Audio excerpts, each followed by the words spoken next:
नमस्कार श्रोते हो, साई भक्तिसार चॅनलमध्ये तुमचं सर्वांचं मनपूर्वक स्वागत करीत आहे। मी तुम्हाला या व्हिडिओमध्ये भगवद्गीतेतील अध्याय 7वा अध्यायाचं नाव आहे ज्ञान विज्ञान योग। ज्ञान विज्ञान योगामध्ये भगवान श्रीकृष्णांनी अर्जुनाला भगवत ज्ञानाबद्दल उपदेश केलेला आहे। ते आपण पाठीमागच्या व्हिडिओमध्ये श्लोक नंबर 20 पर्यंत पाहिलेला आहे। तिथून पुढे श्लोक नंबर 21 पासून पुढे आपण ह्या व्हिडिओमध्ये पाहणार आहोत। जर कोणी चॅनलवरती नवीन असाल तर चॅनल सबस्क्राईब करा, व्हिडिओ आवडला तर लाईक करा, नाही आवडला तर डिसलाईक करा, तसेच शेअर करा। कमेंट बॉक्समध्ये ओम नमो भगवते वासुदेवाय लिहा किंवा रामकृष्ण हरी असं लिहा।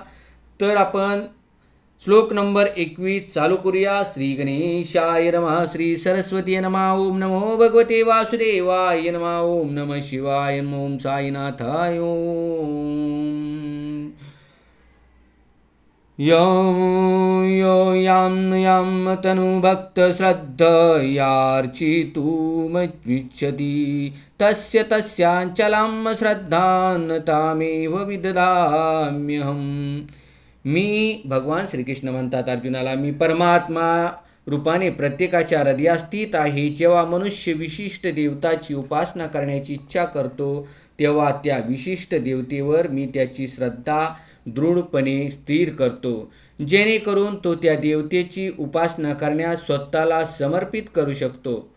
तात्पर्य, परमेश्वराने प्रत्येकाला स्वातंत्र्य दिले आहे, म्हणून जर मनुष्याला भौतिक सुखोपभोग प्राप्त करण्याची इच्छा असेल आणि खरोखरच अशा सुविधा जर त्याला भौतिक देवताकडून प्राप्त करून घ्यावयाची इच्छा असेल तर प्रत्येकाच्या हृदयामध्ये परमात्मा रूपाने स्थित असलेले भगवंत त्या मनुष्याची इच्छा जाणतात आणि त्याला सर्व सुविधा उपलब्ध करून देतात। सर्व जीवांचे परमपिता या नात्याने भगवंत जीवाच्या स्वातंत्र्यामध्ये हस्तक्षेप करीत नाहीत, उलट ते प्रत्येकाला सर्व सुविधा उपलब्ध करून देतात, जेणेकरून ते आपल्या भौतिक इच्छाची पूर्ती करू शकतील। यावर कोणी विचारेल की सर्व शक्तिमान भगवंत भौतिक सुखोपभोग घेण्यासाठी जीवांना सर्व सुविधा उपलब्ध करून देऊन त्यांना मायेच्या जंजाळात का पडू देतात? तर या प्रश्नाला उत्तर असे आहे की जीवाच्या ठायी परमात्मा रूपाने असणाऱ्या भगवंतानी जर अशा सुविधा उपलब्ध करून दिल्या नाहीत तर जीवांच्या स्वातंत्र्याला काहीच अर्थ राहणार नाही। म्हणून भगवंत प्रत्येकाला पूर्ण स्वातंत्र्य देतात, ज्याला जे आवडेल ते प्रदान करतात। परंतु अंतिम उपदेश आपल्याला भगवद्गीतेत आढळतो की मनुष्याने इतर सर्व कार्याचा त्याग करून त्यांना पूर्णपणे शरण गेले पाहिजे। केवळ यामुळेच मनुष्य सुखी होऊ शकतो। जीव आणि देवदेवता दोघेही भगवंताच्या इच्छेच्या अधीन आहेत, म्हणून जीव स्वतःच्या इच्छेने देवतांची आराधना करू शकत नाहीत। तसेच भगवंताच्या इच्छे वाचून देवता कोणता वरही प्रदान करू शकत नाहीत। असे सांगितले जाते की भगवंताच्या इच्छेविना गवताचे पातेही हलत नाही। वेदामध्ये सांगितल्याप्रमाणे सामान्यतः भौतिक जगात पीडित झालेले लोक देवतांकडे जातात। मनुष्याला जर विशिष्ट गोष्टीची आवश्यकता असेल तर तो त्यानुसार विशिष्ट देवतेची उपासना करू शकतो। उदाहरणार्थ, रोगी मनुष्य सूर्यदेवाची उपासना करू शकतो। विद्यार्जन करण्याची इच्छा असणारा मनुष्य सरस्वती देवीची उपासना करू शकतो आणि सुंदर पत्नी प्राप्त करण्याची इच्छा असणारा मनुष्य भगवान शंकराची अर्धांगिनी उमादेवीची उपासना करू शकतो। याप्रमाणे वैदिक शास्त्रामध्ये विविध देवदेवतांनुसार विविध प्रकारचे उपासना विधी सांगण्यात आले आहेत। जीवाला विशिष्ट सुखाचा उपभोग घ्यायचा असल्याकारणाने भगवंत त्या जीवाला विशिष्ट देवतेकडून तो वर प्राप्त करून घेण्यासाठी प्रबळ इच्छेने प्रेरित करतात। याप्रमाणे अभिष्ट वर प्राप्त करून घेण्यात जीव यशस्वी होतो। विशिष्ट देवता प्रीत्यर्थ असणारा जीवाचा विशिष्ट पूजभाव ही भगवंतच नियोजित करतात। अशा प्रकारचा भाव देवतासुद्धा जीवामध्ये निर्माण करू शकत नाहीत. परंतु पुरुषोत्तम भगवान श्रीकृष्ण सर्वांच्या अंतर्यामी उपस्थित असणारे परमात्मा असल्यामुळे ते मनुष्याला विशिष्ट देवतेची उपासना करण्याची प्रेरणा देतात. वस्तुतः देवदेवता या भगवंताच्या विराट रूपी शरीराचे निरनिराळे भाग आहेत आणि म्हणून त्यांना स्वातंत्र्य नसते. वेदामध्ये सांगण्यात आले आहे की भगवंत परमात्मा रूपाने देवदेवतांच्याही हृदयामध्ये स्थित आहेत. म्हणून ते देवदेवताद्वारे जीवाच्या इच्छा पूर्ण करण्याची व्यवस्था करतात. परंतु जीव आणि देवता दोघेही भगवंताच्या इच्छेवर विसंबून आहेत. जीव आणि देवता स्वतंत्र नाहीत. श्लोक नंबर 22. तया श्रद्धया युक्तस्तस्याराधनमीहते लभते च तत्कामन्मयैव विहितान्नितान्.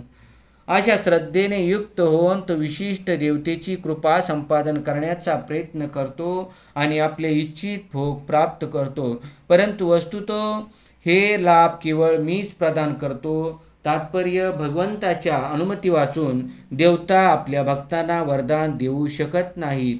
सर्व काही भगवंताच्या मालकीचे आहे याचे विस्मरण जीवाला होऊ शकते, परंतु देवतांना होत नाही. म्हणून देवतांची उपासना आणि लाभेच्छांची प्राप्ती ही देवतामुळे होत नाही, तर भगवंताच्या अनुमतीने होत असते. अल्पज्ञानी जीवाला याचे ज्ञान नसते, म्हणून तो लाभ प्राप्तीकरता मूर्खपणाने देवतांकडे जातो. परंतु शुद्ध भगवत भक्ताला जेव्हा कशाची गरज असते तेव्हा तो भगवंताचीच प्रार्थना करतो. तरीही लाभ प्राप्तीची इच्छा करणे हे शुद्ध भक्तीचे लक्षण नव्हे. सामान्यतः जीव हा देवतांना शरण जातो कारण तो आपल्या कामवासनांची तृप्ती करण्यामध्ये अत्यंत आसक्त झालेला असतो. असे घडण्याचे कारण म्हणजे जीव अयोग्य गोष्टीची इच्छा करतो आणि भगवंत स्वतः अशा प्रकारची इच्छा तृप्त करीत नाही. चैतन्य चरितामृतात म्हटले आहे की जो भगवंताची आराधना करतो व त्याच वेळी विषय उपभोगाची इच्छा करतो त्यांच्या इच्छा परस्पर विरोधी किंवा विसंगत आहेत. भगवंताची भक्तिपूर्ण सेवा आणि देवतांची उपासना ही एकाच स्तरावर असू शकत नाही, कारण देवतांची उपासना ही भौतिक आहे आणि भगवंताची भक्तिपूर्ण सेवा करणे ही पूर्णपणे आध्यात्मिक बाब आहे. ज्या जीवाला भगवत धामात परत जाण्याची इच्छा आहे त्याच्यासाठी भौतिक इच्छा विघ्नकारी असतात. म्हणून अल्पबुद्धी जीवांना इच्छित असलेले भौतिक लाभ विशुद्ध भगवत भक्ताला प्रदान करण्यात येत नाहीत, कारण असे इच्छित लाभ प्राप्त झाल्यामुळे अल्पबुद्धी जीव हे भगवंताच्या भक्तिपूर्ण सेवेमध्ये युक्त होण्यापेक्षा प्राकृत जगतातील देवदेवतांची उपासना करणे पसंत करतात. श्लोक नंबर 23. अंतवत्तु फलं तेषां तद्वत्यल्पमेधसां देवान् देवैजो यान्ति मदक्ता यान्ति मापपि. अल्पबुद्धी लोक देवतांची उपासना करतात आणि त्यांना प्राप्त होणारी फळे मर्यादित व अनित्य असतात. देवतांची उपासक देवलोकांची प्राप्ती करतात, पण माझे भक्त अखेर माझ्या परधामाची प्राप्ती करतात. तात्पर्य, भगवद्गीतेवरील काही भाष्यकार म्हणतात की देवताची उपासना करणाऱ्या मनुष्याला भगवत प्राप्ती होऊ शकते, परंतु या ठिकाणी स्पष्टपणे सांगण्यात आले आहे की देवतांचे उपासक हे निरनिराळ्या देवता स्थित असलेल्या निरनिराळ्या देवलोकांची प्राप्ती करतात. उदाहरणार्थ, सूर्याचा उपासक सूर्यलोकाची प्राप्ती करतो किंवा चंद्रोपासक चंद्रलोकाची प्राप्ती करतो. त्याचप्रमाणे जर कोणाला इंद्रासारख्या देवतेची उपासना करण्याची इच्छा असेल तर त्याला त्या विशिष्ट देवलोकाची प्राप्ती होते. कोणत्याही देवतेची उपासना केल्याने मनुष्याला भगवंताची प्राप्ती होते असे नाही. ही गोष्ट या ठिकाणी नाकारण्यात आली आहे, कारण या श्लोकात स्पष्टपणे सांगण्यात आले आहे की देवोपासक हे भौतिक जगतातील निरनिराळ्या देवलोकात जातात, परंतु भगवत भक्त हा प्रत्यक्ष भगवत धामाची प्राप्ती करतो.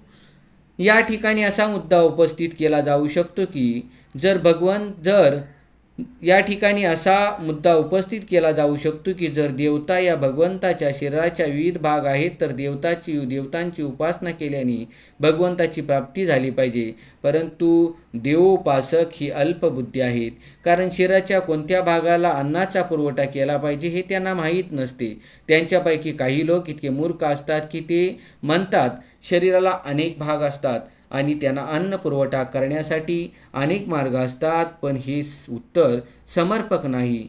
कान आणि डोळ्याद्वारे कोणी शरीराला अन्न पुरवठा करू शकतो का?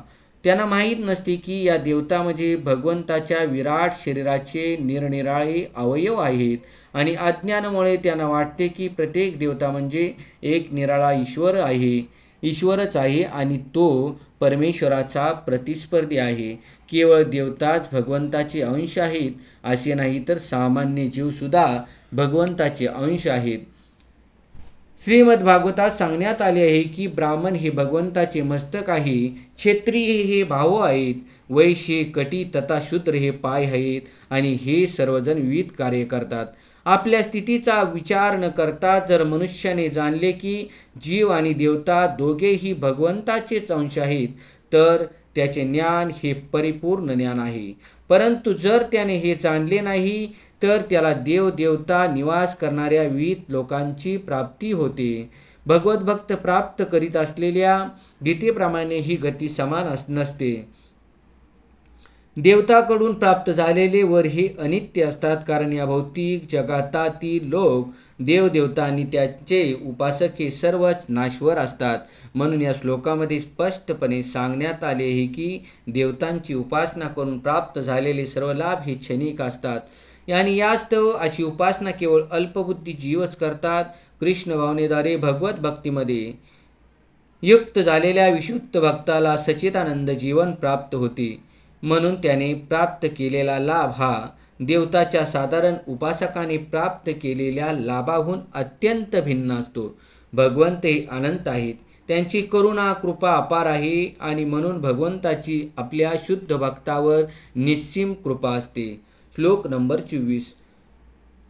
अव्यक्तं व्यक्तिमापन्न मन्यन्ते मा बुद्धय परं भावमज्जानन्तो ममाव्ययम् अनुततं तमं.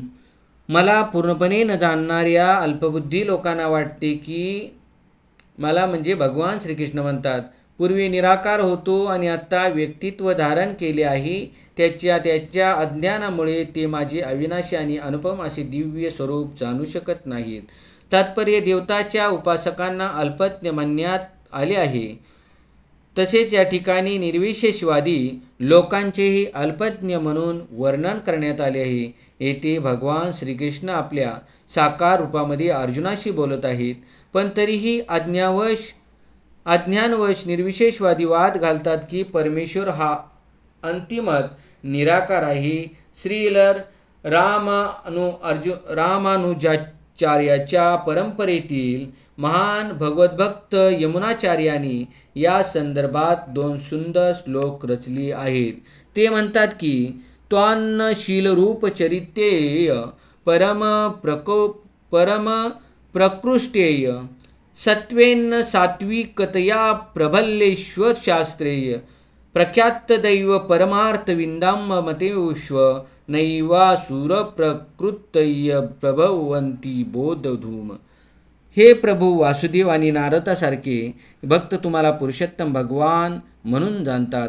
वेदाध्ययनाद्वारे मनुष्य तुमचे रूप, गुण आणि लीला जाणू शकतो व अशा रीतीने त्याला तुमच्या पुरुषोत्तम भगवान रूपाची अनुभूती होते. परंतु रज आणि तमगुणामध्ये असणारे असुर आणि अभक्त यांना तुमचे ज्ञान होऊ शकत नाही. तुम्हाला जाणणे त्यांच्यासाठी अशक्य आहे. वेदांत आणि उपनिषदावर वादविवाद करण्यामध्ये असे अभक्त कितीही निपुण असले तरी ते तुम्हाला जाणू शकत नाहीत. ब्राह्मसंहितेत सांगण्यात आले आहे की केवळ वेदाध्ययनाद्वारे भगवत ज्ञान होणे शक्य नाही.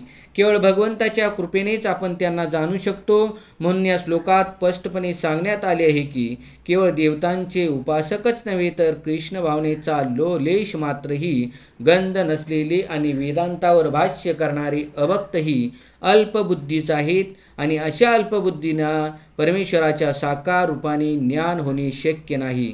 परमसत्य निराकार असल्याचे त्यांना वाटते. त्यांचे वर्णन अबुद्धय म्हणून करण्यात आले आहे. अर्थात ज्यांना परमसत्याच्या अंतिम स्वरूपाचे ज्ञान नाही.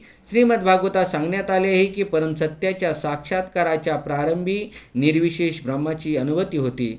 त्यानंतर अंतर्यामी परमात्म्याची आणि सर्वात शेवटी पुरुषोत्तम भगवत स्वरूपाची अनुभूती होते.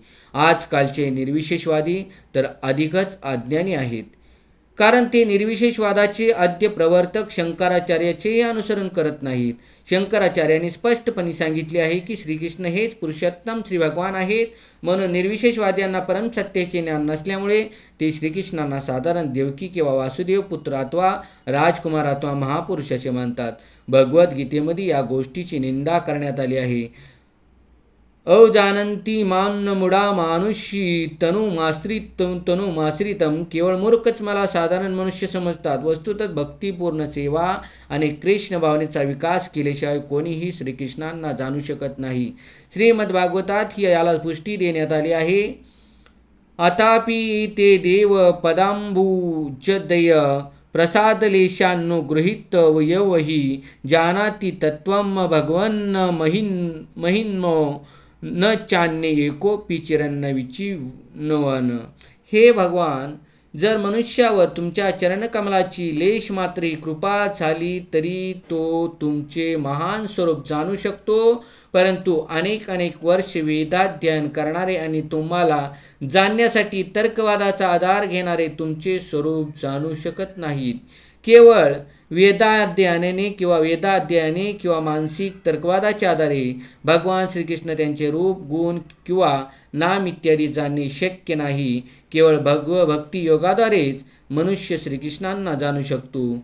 हरे कृष्ण कृष्ण कृष्ण हरे हरे, हरे राम राम राम हरे हरे या महामंत्राचा जप करून जेव्हा मनुष्य पूर्णपणे कृष्ण भावनेमध्ये मोहयुक्त होतो तेव्हाच तो भगवंतांना जाणू शकतो. निर्विशेषवादी अभक्ताला वाटते की श्रीकृष्णांचा विग्रह हा भौतिक आहे आणि त्यांच्या लीला, त्यांचे रूप इत्यादी सर्व काही मायाच आहे. अशा निर्विशेषवाद्यांना मायावादी म्हटले जाते. त्यांना परम सत्याचे ज्ञान नसते. 20व्या श्लोकात स्पष्टपणे सांगण्यात आले आहे की कामेस्त्यय हर तज्ज्ञान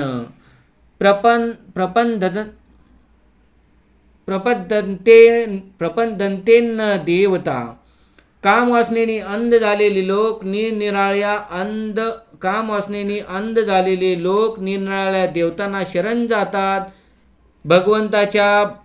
भगवत धामाव्यतिरिक्त इतर देवदेवतांचे स्वतःचे ग्रहलोक आहेत. 23व्या श्लोकात सांगितल्याप्रमाणे देवान देवयजो यांती मदभक्ता यांती मामपी. देवतांचे उपासक निरनिराळ्या देवलोकामध्ये जातात आणि भगवान श्रीकृष्णांचे भक्त कृष्ण लोकामध्ये जातात असे स्पष्टपणे सांगण्यात आलेले असतानाही मूर्ख निर्विशेषवादी म्हणतात की भगवंत हे निराकार आहेत आणि ही सर्व रूपे काल्पनिक आहेत. गीतेच्या अध्यायावरून असे वाटते की देवता व त्यांचे लोक हे निर्विशेष आहेत. स्पष्टच आहे की देवता किंवा भगवान श्रीकृष्ण कोणीच निर्विशेष नाही. त्या सर्वांना स्वतंत्र व्यक्तित्व आहे. श्रीकृष्ण हे पुरुषोत्तम भगवान आहेत. त्यांचे स्वतःचे धाम आहे. देवतांनाही स्वतःचे ग्रहलोक आहेत. त्यामुळे परमसत्य निराकार आणि परमसत्याची रूपे ही काल्पनिक असल्याचे अद्वैतवाद्यांचे मत हे वस्तुस्थितीला अनुसरून नाही. या श्लोकात स्पष्टपणे सांगण्यात आले आहे की ही रूपे काही काल्पनिक नाहीत. भगवद्गीतेवरून आपण जाणू शकतो की देवताची रूपे आणि भगवंताची रूपे ही एकाच वेळी अस्तित्वात असतात आणि भगवान श्रीकृष्ण हे सच्चिदानंद आहेत. वेद ही स्पष्टपणे सांगतात की परम सत्य हे आनंद मयो अभ्यासात सर्वगुण संपन्न आहे आणि गीतेमध्ये भगवंत सांगतात की ते जरी अजन्म असले तरी ते अवतार धारण करतात.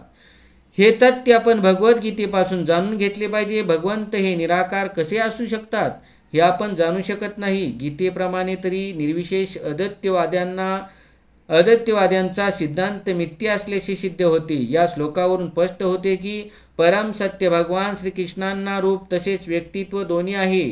25 श्लोक नंबर 25. नाहम प्रकाश सर्वस्य योगमाया समावृत्त मूढोऽयं नाभि जानाति लोको मामजम वयम. मूढ आणि अज्ञानी लोकांना मी कधीच प्रकट होत नाही. माझ्या अंतरंगा शक्तीद्वारे मी त्यांना अप्रकट राहतो आणि म्हणून मी अजन्म आणि अच्युत असल्याचे ते जाणू शकत नाहीत. तात्पर्य, कोणी असा युक्तिवाद करतील की ज्या अर्थी श्रीकृष्ण या पृथ्वीवर उपस्थित होते आणि सर्वांना दृश्य होते तर मग ते आता सर्वांना प्रकट का होत नाहीत. परंतु वस्तुतः ते पूर्वी सर्वांसमोर प्रकट झाले नव्हते. जेव्हा श्रीकृष्ण उपस्थित होते तेव्हा मोजक्याच लोकांना ते भगवंत असल्याची जाणीव होती. कौरव सभेत श्रीकृष्णांना सभेचे अध्यक्ष म्हणून नियुक्त केल्यावर जेव्हा शिशुपालने विरोध केला की भीष्मांनी श्रीकृष्णांचे समर्थन केले आणि श्रीकृष्ण हे स्वतः भगवंत असल्याचे घोषित केले, त्याचप्रमाणे पांडव आणि इतर मोजक्याच लोकांना ते स्वतः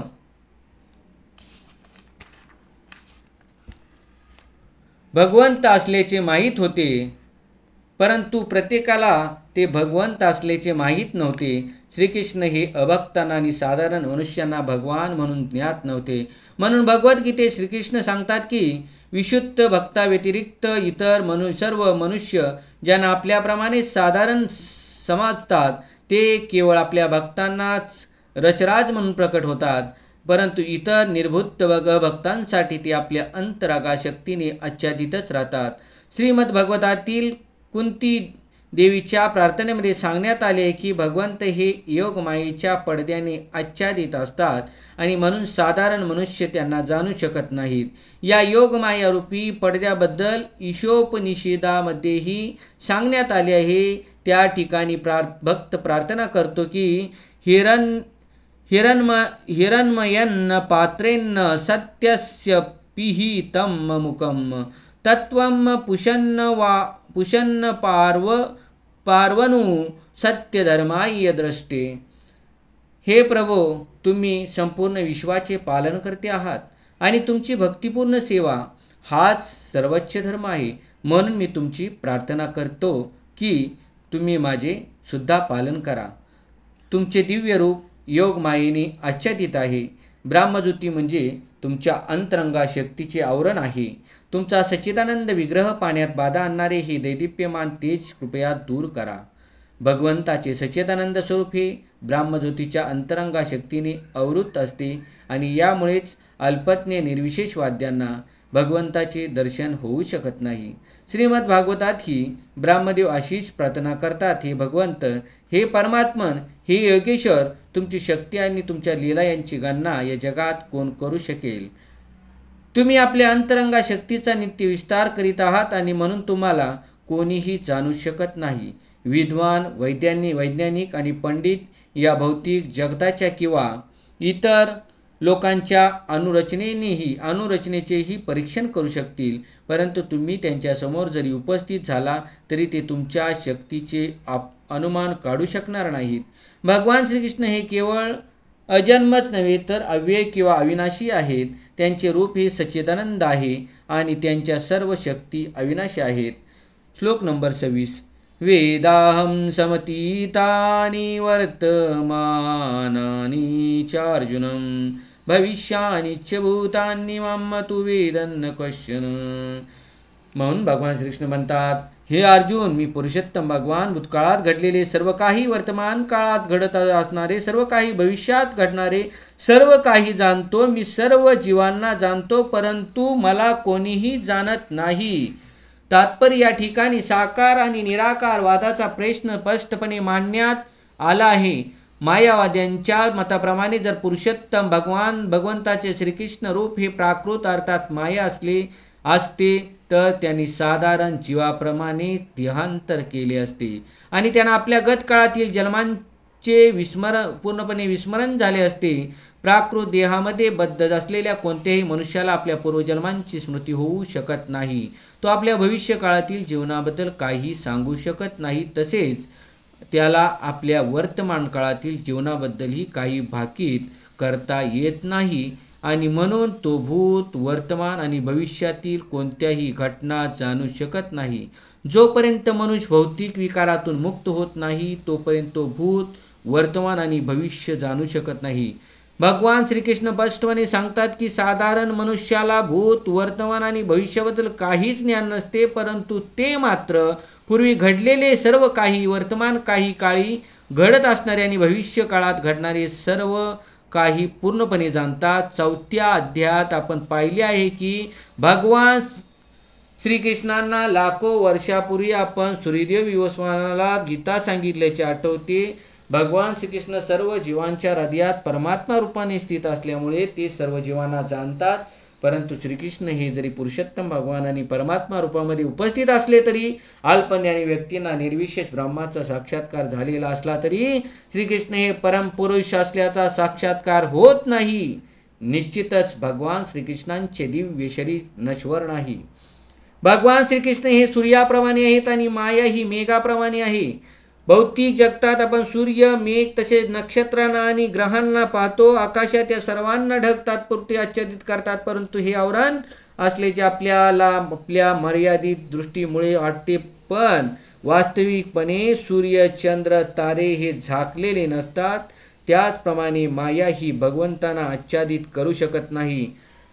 आपल्या अंतरंगा शक्तीमुळे हे अल्पज्ञानी मनुष्यांना प्रकट होत नाहीत. या अध्यायाच्या 3ऱ्या श्लोकामध्ये सांगितल्याप्रमाणे लक्षावधी मनुष्यापैकी थोडेच लोक या मनुष्य देहात पूर्णत्व प्राप्त करण्याचा प्रयत्न करतात आणि अशा हजारो सिद्ध पुरुषांपैकी एखादाच भगवान श्रीकृष्णांना तत्वत जाणतो. जरी त्याला निर्विशेष ब्रह्माचा किंवा अंतर्यामी परमात्म्याचा साक्षात्कार झाला तरी त्याला कृष्ण भावनाभावित झाल्या वाचून पुरुषोत्तम भगवान श्रीकृष्णांचा साक्षात्कार होणे शक्य नाही.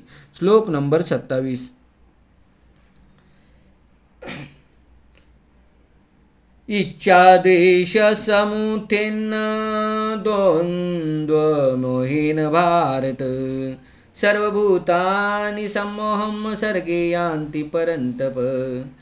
भगवान श्रीकृष्ण म्हणतात अर्जुनाला, ही परंतप भरता भारता इच्छा आणि द्वेष यापासून उद्भवणाऱ्या द्वंद्वाने मोहित झाल्यामुळे सर्व जीव मोहामध्ये जन्म घेतात. तात्पर्य: शुद्ध ज्ञानमयी भगवंताच्या अधीन असणे ही जीवाची वास्तविक स्वरूपस्थिती आहे. या विशुद्ध ज्ञानापासून दूर होऊन जेव्हा तो मोहित होतो तेव्हा त्याच्यावर मायाशक्तीचे नियंत्रण येते आणि म्हणून तो भगवंतांना जाणू शकत नाही. इच्छा आणि द्वेषरूपी द्वंद्वामध्ये मायाशक्ती प्रकट होते. इच्छा आणि द्वेषामुळे मनुष्य भगवंताशी एकरूप होण्याची इच्छा करतो आणि त्याचा द्वेष करतो. इच्छा आणि द्वेषाने दूषित किंवा मोहित न होणारे शुद्ध भक्त जाणतात की भगवान श्रीकृष्ण हे आपल्या अंतरंगा शक्तीने अवतीर्ण होतात. परंतु अविद्या आणि द्वंद्वाने मोहित झालेल्या मनुष्यांना वाटते की भगवंतांना प्राकृत शक्तीने निर्माण केले आहे, परंतु हे त्यांचे दुर्भाग्य आहे. असे मनुष्य मान, अपमान, सुख, दुःख, स्त्री, पुरुष, शुभ, अशुभ, हर्ष, विषाद इत्यादी द्वंद्वात राहतात आणि त्यांना वाटते की ही माझी पत्नी आहे, हे माझे घर आहे, मी या घराचा मालक आहे, मी या स्त्रीचा पती आहे. ही सारी मोहित करणारी द्वंद्वे आहेत. ही जे द्वंद्वांनी मोहित होतात ते पूर्णपणे मूर्ख असतात आणि म्हणून ते भगवंतांना जाणू शकत नाहीत. श्लोक नंबर 28. येषां त्वन्तगतं पापं जनानं पुण्यकर्मणां ते द्वंद्वमोहविनिर्मुक्ता भजन्ते मां दृढव्रता. ज्यांनी या जन्मी आणि पूर्वजन्मी पुण्यकर्मे केली आहेत आणि ज्यांची पापकर्मे पूर्णपणे नष्ट झाली आहेत ते द्वंद्वरूपी मोहातून मुक्त होतात आणि दृढ निष्ठेने माझ्या सेवेमध्ये युक्त होतात. श्लोक नंबर तात्पर्य: श्लोक नंबर 28चे तात्पर्य बघा. जे दिव्य स्तराप्रत उन्नत होण्यास पात्र आहेत त्यांचा या श्लोकामध्ये उल्लेख करण्यात आला आहे. पापी, नास्तिक, मूर्ख आणि कपटी व्यक्तींना इच्छा आणि द्वेषाच्या द्वंद्वातून पार होणे अत्यंत कठीण असते. ज्यांनी आपल्या जीवनामध्ये धार्मिक विधिविधानांचे पालन केले आहे, ज्यांनी पुण्यकर्मे वाढवले आहेत आणि पापकर्मे नष्ट केली आहेत, केवळ तेच भक्तियोग स्वीकारू शकतात आणि क्रमशः भगवंताच्या विशुद्ध ज्ञानाप्रत उन्नत होऊ शकतात. त्यानंतर क्रमाक्रमाने ते समाधी अवस्थेत भगवंतावर ध्यान करू शकतात. आध्यात्मिक स्तराप्रत उन्नत होण्याची हीच पद्धती आहे. अशी उन्नती कृष्ण भावनाभावित शुद्ध भक्तांच्या सत्संगामध्ये शक्य होते, कारण महान भक्तांच्या संघामध्ये मनुष्य मोहापासून मुक्त होऊ शकतो. श्रीमद भागवतात सांगण्यात आले आहे की जर खरोखरच मनुष्याला मुक्त व्हायचे असेल तर त्याने भक्ताची सेवा करणे अत्यावश्यक आहे. परंतु जो विषयी लोकांचा संग करीत आहे तो प्रकृतीच्या अंधकारमय प्रदेशाकडे अग्रेसर होत आहे. बद्ध जीवांचा मोहापासून उद्धार करण्याकरता सर्व भगवद्भक्त या पृथ्वी तलावर भ्रमण करीत असतात. निर्विशेषवाद्यांना माहीत नसते की भगवंतांच्या अधीन असणाऱ्या आपल्या स्वरूप परिस्थितीचे विस्मरण होणे म्हणजे परमेश्वरांच्या नियमांचे उल्लंघन आहे.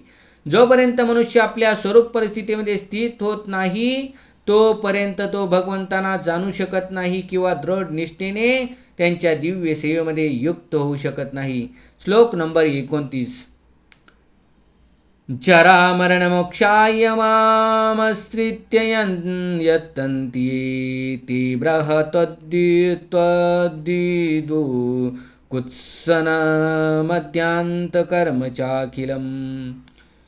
जर मरणातून मुक्त होण्याकरता प्रयत्न करणारे जे बुद्धिमान मनुष्य आहेत ते माझ्या भक्तीद्वारे माझा आश्रय घेतात, वास्तविक ते ब्रह्म आहेत, कारण त्यांना आध्यात्मिक क्रियांचे संपूर्ण ज्ञान आहे.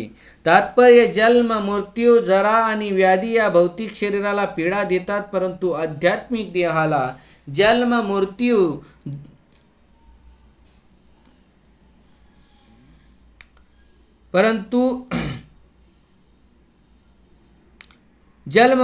जरा आणि व्याधी या भौतिक शरीराला पीडा देतात, परंतु आध्यात्मिक देहाला जन्म मृत्यू जरा आणि व्याधी नसते. म्हणून जो आध्यात्मिक देहाची प्राप्ती करतो तो भगवंताचा एक पार्षद बनतो आणि शाश्वत भक्तियोगामध्ये परायण झाल्यामुळे तो खऱ्या अर्थाने मुक्त असतो. अहम ब्रह्मास्मी, मी ब्राह्म आहे असे सांगितले जाते. मनुष्याने आपण ब्राह्म आत्मा असल्याचे जाणले पाहिजे. या श्लोकात सांगितल्याप्रमाणे जीवनविषयक ही ब्राह्म संकल्पना भक्तीमध्ये आहे. शुद्ध भक्त हे दिव्य ब्राह्म स्तरावर स्थित असतात आणि दिव्य क्रियांचे त्यांना पूर्ण ज्ञान असते. दिव्य भगवत सेवेमध्ये युक्त झालेले 4 प्रकारचे अशुद्ध भक्त आपापली उद्दिष्टे प्राप्त करतात आणि भगवंताच्या कृपेने जेव्हा ते पूर्णपणे कृष्ण भावनाभावित होतात तेव्हा त्यांना भगवंताच्या दिव्य सत्संगापासून आनंद प्राप्त होतो. परंतु जे देवतांचे उपासक आहेत त्यांना भगवंताच्या परमधामाची कधीच प्राप्ती होत नाही. ब्राह्मणभूती झालेल्या अल्पज्ञ व्यक्तींनाही श्रीकृष्णांच्या परम गोलोक वृंदावन धामाची प्राप्ती होत नाही. जे कृष्ण भावनाभावित कर्म करीत आहेत त्यांनाच केवळ ब्राह्म म्हणता येते, कारण तेच वास्तविकपणे कृष्णलोकाची प्राप्ती करण्याचा प्रयत्न करीत आहेत. अशा व्यक्तींना श्रीकृष्णाबद्दल मुळीच संशय नसतो आणि म्हणून ते वास्तविकपणे ब्राह्म आहेत. केवळ भौतिक बंधनातून मुक्त होण्याकरता जे भगवंताच्या आरच्या विग्रहाची आराधना करण्यात परायण झाले आहेत किंवा भगवंतावर ध्यान करण्यात मग्न झाले आहेत त्यांना सुद्धा भगवंताने पुढील अध्यायामध्ये सांगितलेल्या ब्राह्म, अधिभूत इत्यादीचे तात्पर्य कळते. श्लोक नंबर 30.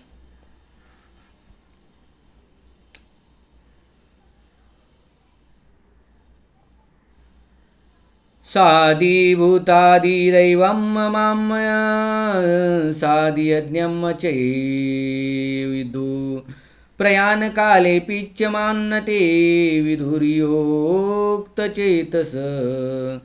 पूर्णपणे मतपरायण झालेले जे मला भौतिक सृष्टीचा संचालक, देवताचा नियंत्रक, सर्व यज्ञांचा अधिष्ठाता भगवंत म्हणून जाणतात ते समयी सुद्धा मला जाणू शकतात. तात्पर्य कृष्ण भावनाभावित कर्म करणारे भगवंतांना पूर्णपणे जाणण्याच्या मार्गापासून कधीच विचलित होत नाहीत.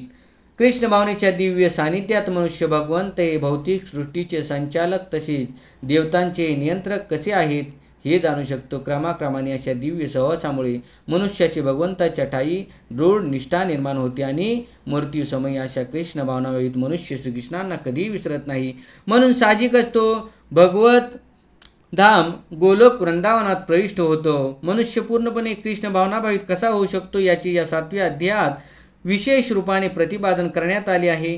कृष्ण भावनेचा प्रारंभ कृष्ण भावनाभावित भक्तांच्या सत्संगामुळे होतो. असा सत्संग आध्यात्मिक असतो आणि त्यायोगे मनुष्याचा भगवंताशी प्रत्यक्ष संबंध येतो आणि त्यांच्या कृपेने श्रीकृष्ण हेच पुरुषोत्तम भगवान असल्याचे तो जाणू शकतो. त्याचवेळी खऱ्या अर्थाने आपल्या स्वरूप परिस्थितीचे त्याला ज्ञान होते. तसेच जीवाला श्रीकृष्णांचे विस्मरण होऊन तो कसा प्राकृत क्रियामध्ये गुंतला जातो हे समजते.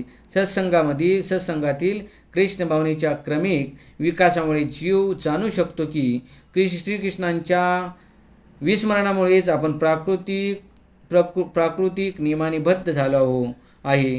कृष्ण भावनेची पुनर्प्राप्ती करण्याकरता मनुष्य जीवन म्हणजे एक सुसंधीच आहे आणि भगवंताची अहेतुकी कृपा प्राप्त करण्याकरता या संधीचा पुरेपूर उपयोग केला पाहिजे हे सुद्धा तो जाणू शकतो. या अध्यायात अनेक विषयांचे निरूपण करण्यात आले आहे. अर्थ जिज्ञासू अर्थार्थी व्यक्तीचे तसेच ब्रह्मज्ञान, परमात्म्याचे ज्ञान, जन्म मृत्यू आणि जरा यातून मुक्तता आणि भगवंताची आराधना. तरीही वास्तविकपणे ज्याने कृष्ण भावनेत उन्नती केली आहे तो इतर विविध पद्धतीची पर्वा करीत नाही. तो कृष्ण भावनेच्या क्रियामध्ये रममाण होतो आणि त्यायोगे भगवान श्रीकृष्णांचा नित्यदास या आपल्या वास्तविक स्वरूप परिस्थितीची प्राप्ती करतो. अशा शुद्ध भक्तियुक्त अवस्थेमध्ये तो श्रीकृष्णांचे गुणगान आणि कीर्तन करण्यामध्ये आनंद प्राप्त करतो. त्याला दृढ विश्वास असतो की असे केल्यानेच आपली सर्व उद्दिष्टे सिद्ध होतील. अशा दृढ विश्वासालाच दृढ व्रत असे म्हटले जाते आणि भक्तियोग किंवा दिव्य प्रेममयी सेवेचा हाच आरंभ आहे. हाच सर्व शास्त्रांचा निर्णय आहे. भगवद्गीतेचा हा 7वा अध्याय म्हणजे त्या निश्चयात्मक किंवा दृढ विश्वासाचे सार आहे. या प्रकारे भगवद्गीतेच्या भगवत ज्ञान या 7व्या अध्यायावरील भक्ती वेदांत भाष्य संपन्न झाला. पुंडलिकावर श्री ज्ञानदेव तुकाराम, पंढरनाथ महाराज के, गोपाळ कृष्ण महाराज के, सांबेश्वर महादेव कैलासपती. ओम नमो भगवते वासुदेवाय नमः. ओम नमः शिवाय. ओम साईनाथाय नमः. श्रोते हो, 7वा अध्याय इथे समाप्त झालेला आहे. इथे तुमचा मी निरोप घेतो. धन्यवाद. मी तुम्हाला पुढच्या व्हिडिओमध्ये भेटतो.